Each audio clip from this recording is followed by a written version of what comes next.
சுதாகர் பாக்கியகிட்டேருந்து ஏமாற்றி ரெஸ்டாரண்ட் வாங்கினார். அந்த ரெஸ்டாரண்ட்டை இனியா திருப்பி வாங்கி தருவாங்கன்னு நீங்கள் விரும்பினீங்கன்னா இந்த சேனலுக்கு லைக் பண்ணுங்கள். வாங்க வீடியோக்குள்ளே போகலாம்.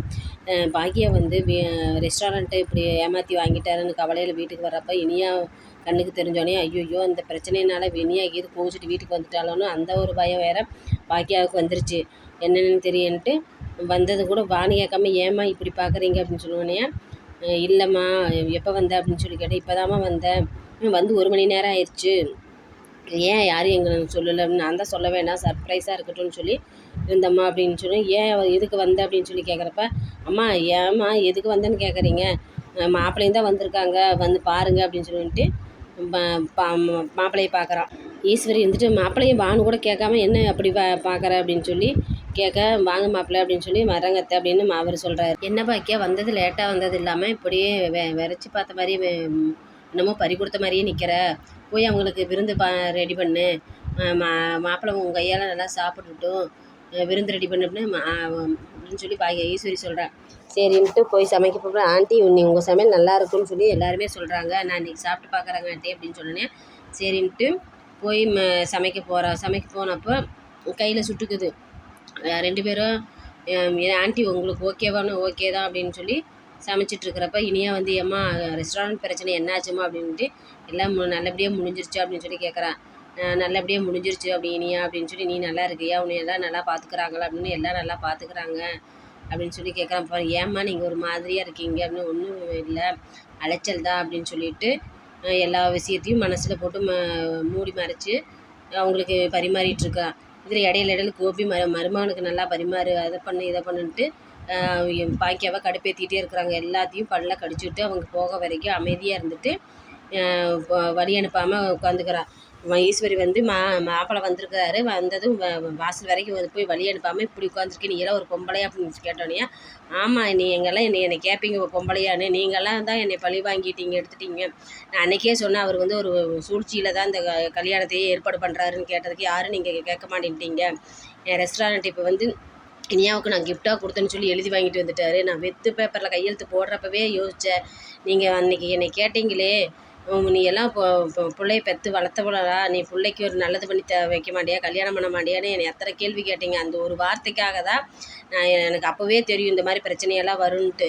எனக்கு பிள்ளையா நானான்னு பார்க்குறப்ப என்னடா பண்ணுறதுன்ட்டு பிள்ளைக்காக கையெழுத்து போட்டேன். இப்போ வந்து அவங்க என்னை பழி வாங்கிட்டாங்கல்ல, இப்போ உங்களால தான் என் ரெஸ்டாரண்ட் போச்சு, அங்கே இருக்கிறவங்களுக்கு வேலை இல்லாமல் போச்சு அப்படின்ட்டு கதறி அழுகிறா பாக்கியா. அப்பவுமே அவங்களுக்கெல்லாம் யாருக்குமே மனசிலக்கம் இல்லை. பாக்கியாவை ஈஸ்வரி கண்டபடி பேசிகிட்டு இருக்கா, நீ ஏமாத்துற, உனக்கெல்லாம் அப்படி தெரியாது, அவங்களாம் நல்லவங்க, நீ தான் உன்னை போய் பேசுகிற அப்படின்னு சொல்லியே பேசுகிறாங்க. கோபியும் அதே மாதிரியே கேட்குறாரு, நீங்கள்லாம் யாரும் எதையும் தயவு செஞ்சு பேசாதீங்க, அவர் இப்படியெல்லாம் என்னை ஏமாற்றி கையெழுத்து வாங்கினது இல்லாமல் ரெஸ்டாரண்ட்டை இனியா பேருக்கு மாற்றிட்டு நான் கிஃப்டாக கொடுத்துன்னு எழுதியிருக்காங்க அப்படின்னு சொல்லிட்டு இனி பாக்கியா மனசுடிஞ்சு போய் உட்காந்துக்கிறா. எல்லோரும் பின்னாடியே போகிறாங்க, ஆனால் எதுவுமே கேட்க மாட்டான்ட்டு பாக்கியா மனசுடிஞ்சு உட்காந்துருக்கான். எப்படா பொண்ணு மாப்பிள்ளை கிளம்புவாங்க, இந்த விஷயத்தை நான் உடைக்கலாம், இவ்வளோ நேரம் அவங்களுக்கு சமைச்சு கொடுத்தப்ப என் மனசு எவ்வளோ கஷ்டப்பட்டிருக்கும், இந்த விஷயத்தை சொல்ல முடியாமல் நான் மென்று முழுங்கிட்டு தவிப்பு எனக்கு இருக்குது, நீங்கள்லாம் என்னை பழி வாங்கிட்டீங்க, நான் கஷ்டப்பட்டு உருவாக்கின ரெஸ்டாரண்ட் போயிடுச்சு அப்படின்னு சொல்லிட்டு பாக்கியா அழுகிறான். அப்பவும் செலி நம்பாமல் இல்லை இவங்க அம்மா சொல்கிறது எனக்கு நம்பிக்கை இல்லை, அவர் அப்படி ஏமாற்ற மாட்டார் அப்படின்னு சொல்லிட்டு நான் இதை வச்சாவா அவர் பிழைக்க போகிறார், அவர் எவ்வளோ பெரிய பிஸ்னஸ் மேனு, எவ்வளோ பெரிய பிஸ்னஸ் எல்லாம் இருக்குது, இந்த நம்ம ரெஸ்டாரண்ட்டில் வர பணத்தை வச்சா அவர் பிழைக்க போகிறாரு, நாளைக்கு சம்பாரித்து உங்களுக்கு தாம்மா தர போகிறாரு, நீ அதை பற்றி கவலைப்படாத அப்படின்னா ஐயோ இன்னுமே நீங்களாம் அவனை நம்பிகிட்டே இருக்கிறீங்க, நீங்கள் என்னை தயவு செஞ்சு என்னை அமைதியாக இருக்க விடுங்க, நீங்கள் யாருமே என்கிட்ட பேசாதீங்க, பேசாமல் இருக்கிற வரைக்கும் எனக்கு நல்லா தான் இருக்கும், நீங்கள் தயவு செஞ்சு என்னை ஆள விடுங்கன்ட்டு கிளம்பிடுறான் பாக்கியா. அங்கே ஒரு பக்கம் செல்வி தன் பையனை கலெக்டர் ஆக்கியே காட்டணும், கொண்டு போய் கோச்சிங் கிளாஸ் எல்லாம் சேர்த்துறாங்க, என்னை அவமானப்படுத்தின வீட்டுக்கு முன்னாடி நீ தலை நிமிர்ந்து நிற்கணும், நீ எனக்கு சம்பாரித்து தராட்டி போயிட்டு போதும், உன் தம்பியிலெல்லாம் காப்பாற்றிட்டு போதும், நீ முதல்ல நீ கலெக்டர் ஆகி வா, நான் உன்னை எவ்வளோ பணம் வந்தாலும் எவ்வளோ பணம் செலவானாலும் பரவாயில்ல, உன்னை நான் நல்ல முறையாக படிக்க வைக்கிறேன், நீ முதல்ல படிக்கிற வழியை மட்டும் பாரு, இனி அவள் நல்ல வாழ்க்கை தேடி போயிட்டா, நீ அவளை நினச்சிட்டு எதுவுமே இருக்கக்கூடாது, நீ அந்த தடவை எக்ஸாம் பாஸ் பண்ணியிருந்தீன்னா நல்லா இருந்திருக்கும், நீ பாஸ் பண்ணாமல் விட்டுட்ட, அடுத்த எக்ஸாமில் நீ கலெக்டர் ஆகிற, அதை நான் பார்க்கணும் அப்படின்ட்டு ஆகாஷை கொண்டு போய் சத்தியம் வாங்கிட்டு கோச்சிங் கிளாஸில் சேர்த்துறாப்படி. அவன் ஆகாஷும் நான் நல்ல முறையாக படிக்கிறேம்மா, நான் கலெக்டர் ஆகிட்டு தான் இங்கே வருவேன் அப்படின்னு சபதம் ஏற்றுக்கிட்டான்.